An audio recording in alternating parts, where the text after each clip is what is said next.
তিনি স্বাধীনতার ঘোষণা দিয়েছিলেন সহধর্মিণী বেগম খালেদা জিয়া 1990-91-তে যখন জাতীয়তাবাদী শক্তিতে আমাদের বিভাগে সেদিন এই কাছে কাটারেন যে আমাদের সামাজিক বলয়ন শুরু হয়েছিল। সেই শুরুতে আমরা তখন থেকে আমরা ছিলাম, সেই 90-91 থেকে শুরু হয়েছিল। আমাদের 10 বছর সন্তানদের আমাদের বাগান করা হবে।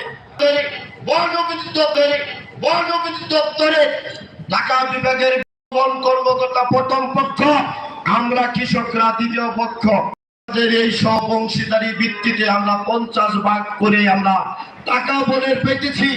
যে সাথে এবং বন্ধুরা, আজকে যে কথা আমরা শুনতেছি, বিনয়ের সাথে বন অধিদপ্তরকে বলতে চাই, ঢাকা বিভাগের বন কর্মকর্তাকে বিনয়ের সহিত অনুরোধ করতে চাই, আপনার নির্দেশে এই বাগান 1990 থেকে শুরু করে এই কাছিকাটা রেঞ্জ হয়েছিল, তখন থেকে আমাদের ঘরবাড়ি ছিল।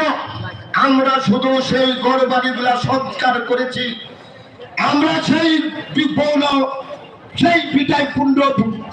পিঠাই আমরা আছি। কাজে আমরা নতুন করে কোনো ঘরবাড়ি করি নাই। আপনার কাছে অনুরোধ করতে চাই, আজকে এই প্রতিবাদ সভায় মানববন্ধনে আপনি এই মানববন্ধন থেকে অবশ্যই আপনি এই ভূমিহীন কৃষক বনের যারা অংশীদারি ভিত্তিতে আমরা আছি, আমাদের ঘরবাড়ি উচ্ছেদ আপনি করবেন না। আর সাথে সাথে বলতে চাই, আমাদের কালিয়াকৈর উপজেলার যিনি উনি হলো বন কমিটির সম্মানিত সভাপতি, আপনার মাধ্যমে ডিসি স্যারের মাধ্যমে আজকের দেশে উপদেষ্টার সাথে অনুরোধ করতে চাই, আমরা যেহেতু অংশীদারি ভিত্তিতে কৃষক, আমরা অর্ধেক টাকা পাই, আমাদের অর্ধেক টাকা